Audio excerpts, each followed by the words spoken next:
Have you ever wondered why the formulas we derive seem to govern everything we see? The precise numbers, the perfect ratios, the elegant laws that shape the universe? Why do the laws of physics work so flawlessly?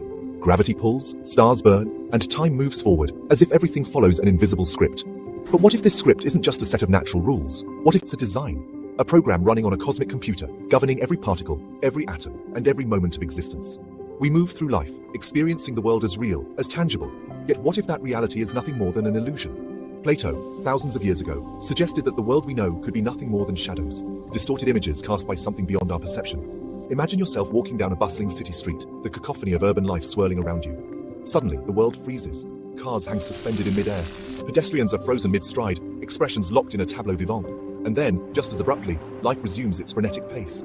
You'd be forgiven for questioning your sanity, attributing the experience to a trick of perception. But what if it was something more? This is not a new idea. Philosophers have pondered the nature of reality for millennia. Ancient Greek thinkers like Plato argued that our senses deceive us, that the physical world is but a shadow of a higher, truer reality. Today, the idea of a simulated universe has moved from the realm of philosophical speculation into the crosshairs of scientific inquiry. Our protagonist, a brilliant but somewhat disillusioned astrophysicist named Dr. Evelyn Wright, finds herself grappling with this very question. Haunted by an unexplainable anomaly she observed in deep space, a brief localized disruption in the fabric of space-time, Dr. Wright begins to suspect that the universe might not be what it seems. Driven by an insatiable curiosity, she embarks on a quest to uncover the truth, a journey that will lead her down a rabbit hole of mind-bending possibilities. Dr. Wright, like many scientists before her, turns to the ever-expanding world of computer technology for answers. The exponential growth in computing power over the past few decades has been nothing short of astounding. We carry in our pockets devices that dwarf the capabilities of the room-sized computers that sent humans to the moon. Virtual reality, once the stuff of science fiction, is now a burgeoning reality, immersing users in increasingly realistic simulated environments. If we can create such convincing simulations today, what's to stop a more advanced civilization from creating a simulation indistinguishable from reality itself? What if we are living in a universe created by beings whose technological prowess makes our own seem primitive in comparison?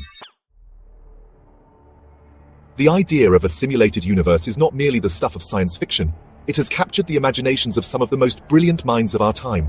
Elon Musk, the visionary entrepreneur behind SpaceX and Tesla, has famously stated that the odds of us living in base reality, that is, a reality that is not simulated, are 1 in billions. Musk's reasoning stems from the rapid pace of technological advancement, particularly in the fields of artificial intelligence and virtual reality. Nick Bostrom, a philosopher at the University of Oxford, has formulated what is perhaps the most compelling argument for the simulation hypothesis. In his landmark 2003 paper, Are You Living in a Computer Simulation?, Bostrom argues that at least one of the following propositions must be true. 1. The human species is very likely to go extinct before reaching a post-human stage.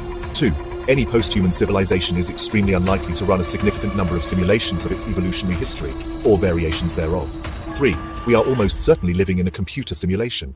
Bostrom's argument rests on the assumption that if it is possible for a civilization to reach a technological level where it can create such simulations, and if it chooses to do so, then the number of simulated realities would vastly outnumber the one base reality.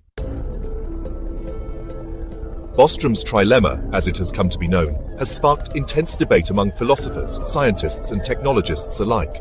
It forces us to confront some uncomfortable possibilities. If the first proposition is true, then our time as a species is limited, and our dreams of reaching the stars may never be realized. If the second proposition is true, then there is something fundamentally limiting about advanced civilizations that prevents them from creating such simulations. A sobering thought for those who believe in the boundless potential of technology. The third proposition, of course, is the most intriguing and perhaps the most unsettling. If we are living in a simulation, then who are our simulators? What are their motivations? And what does it mean for our understanding of reality, free will, and our place in the cosmos? These are not questions with easy answers. In fact, they may be questions that are ultimately unanswerable. But the very act of asking them forces us to confront the limits of our knowledge and to grapple with the profound implications of our existence. Section 5. Echoes in the quantum phone. Intriguingly, there may be hints of our simulated nature hidden within the bizarre and counterintuitive world of quantum mechanics. Quantum mechanics, the branch of physics that governs the behavior of matter at the atomic and subatomic levels, is rife with phenomena that seem to defy common sense. Particles can exist in multiple states simultaneously, information can seemingly travel faster than light, and the act of observation itself appears to influence the outcome of experiments. One of the most perplexing aspects of quantum mechanics is the concept of quantum entanglement, where two particles become linked even when separated by vast distances. Any change to the state of one particle instantaneously affects the state of the other, regardless of the distance between them. Einstein famously referred to this phenomenon as spooky action at a distance, and it remains one of the most baffling mysteries of the quantum world. Some physicists have speculated that quantum entanglement could be evidence of a deeper underlying reality, a reality that operates on principles fundamentally different from our own.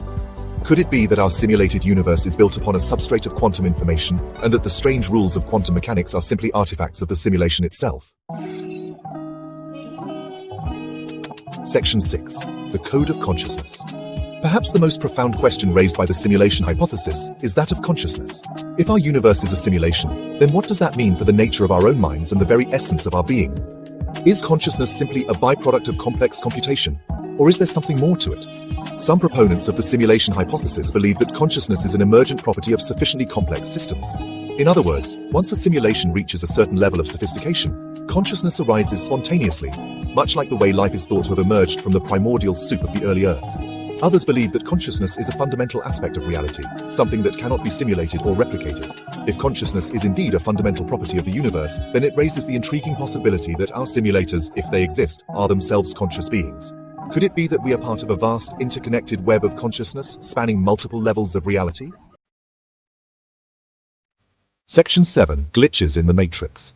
While the simulation hypothesis is a fascinating thought experiment, it's important to remember that it remains firmly in the realm of speculation.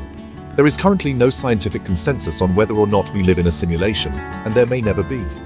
However, that doesn't mean we can't look for clues, for subtle hints that our reality might not be what it seems. Some proponents of the simulation hypothesis point to what they perceive as glitches in the matrix, unexplained phenomena that defy conventional scientific explanation. These glitches could take many forms, from strange coincidences and déjà vu experiences to more dramatic events like the sudden appearance or disappearance of objects. While it's tempting to attribute such events to the machinations of our simulators, it's important to remember that there are often more mundane explanations. Our brains are notoriously fallible instruments, prone to misinterpreting sensory information and filling in the blanks with our own biases and expectations. What we perceive as a glitch in the matrix could simply be a trick of perception or a manifestation of our own cognitive biases. Section 8. The Illusion of Free Will. The implications of living in a simulation are profound and far-reaching. If our thoughts, actions, and experiences are all predetermined by the parameters of the simulation, then what does that mean for our free will? Are we truly the masters of our own destiny, or are we simply playing out a pre-programmed script? This question has plagued philosophers for centuries, long before the advent of computers or the idea of simulated realities. Determinism, the belief that all events are causally predetermined, argues that free will is an illusion. Our choices, determinists argue, are simply the inevitable consequence of a long chain of cause and effect, stretching back to the beginning of the universe. If we are living in a simulation, then the question of free will takes on a whole new dimension. Our simulators, if they exist, would have the power to observe, manipulate, and even control our every thought and action. We would be like puppets, dancing to the tune of our digital overlords. Section 9. A Universe Within. The simulation hypothesis, whether ultimately true or not, serves as a powerful reminder of the vastness of the unknown and the limits of our current understanding. It challenges us to question our assumptions about the nature of reality and to confront the possibility that our universe is far stranger and more wondrous than we could have ever imagined. If we are indeed living in a simulation, it doesn't necessarily diminish the significance of our existence. On the contrary, it raises the possibility that our universe, however simulated it may be, is just one of countless others, each with its own unique laws of physics, its own history, and its own cast of characters playing out their roles on the cosmic stage. As we stand on the precipice of this new era of scientific discovery, we must be prepared to embrace the unknown, to challenge our preconceived notions, and to accept that the universe, both real and simulated, is likely far more complex and awe-inspiring than we can possibly comprehend.